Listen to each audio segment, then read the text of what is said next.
Pour éviter l'éjaculation précoce, plusieurs conditions doivent être remplies. Première condition, le sommeil. Il faut que le sommeil soit bon, il faut que le sommeil soit récupérateur, il faut que le sommeil soit réparateur.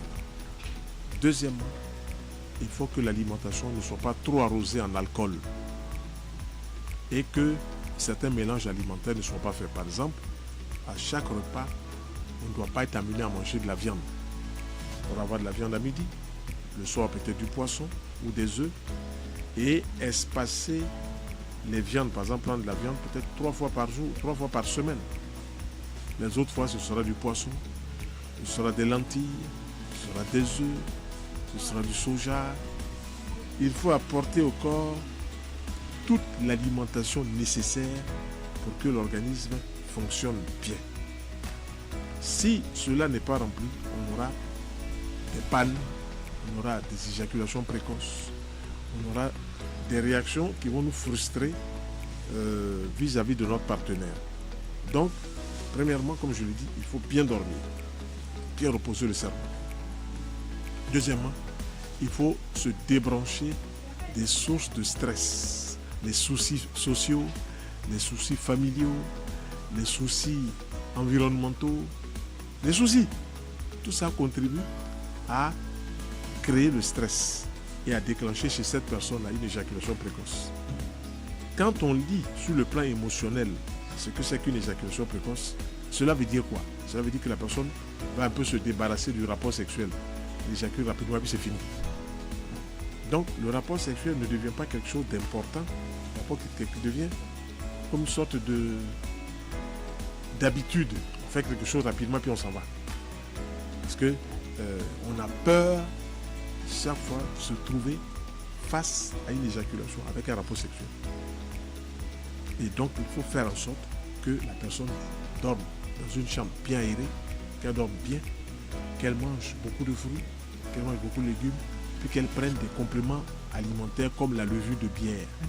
Maintenant, il y a des petites astuces qu'on peut ajouter à toutes ces conditions pour être en bonne santé.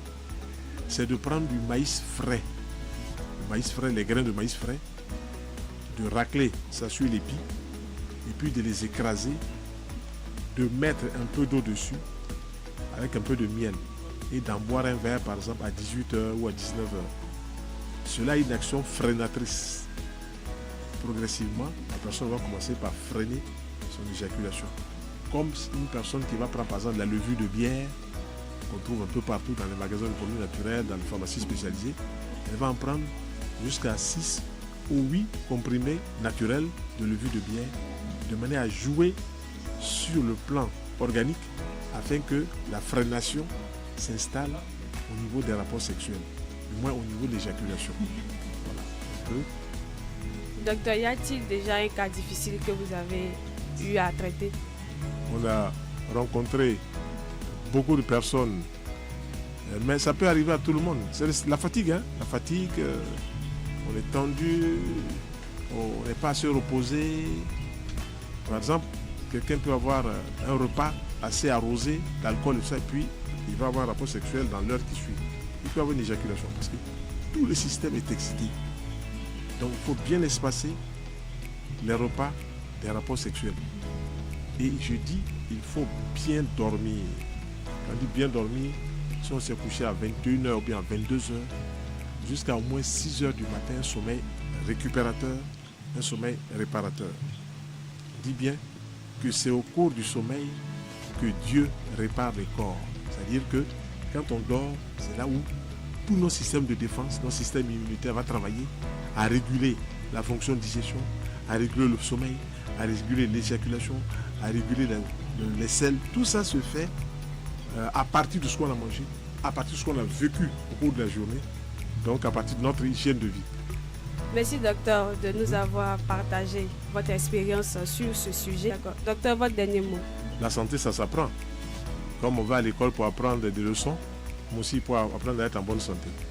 Mais si on va à l'école, on sort avec un savoir intellectuel et puis on n'a pas ce petit savoir pratique de l'hygiène alimentaire, de l'hygiène de vie, on va se retrouver face à des conflits.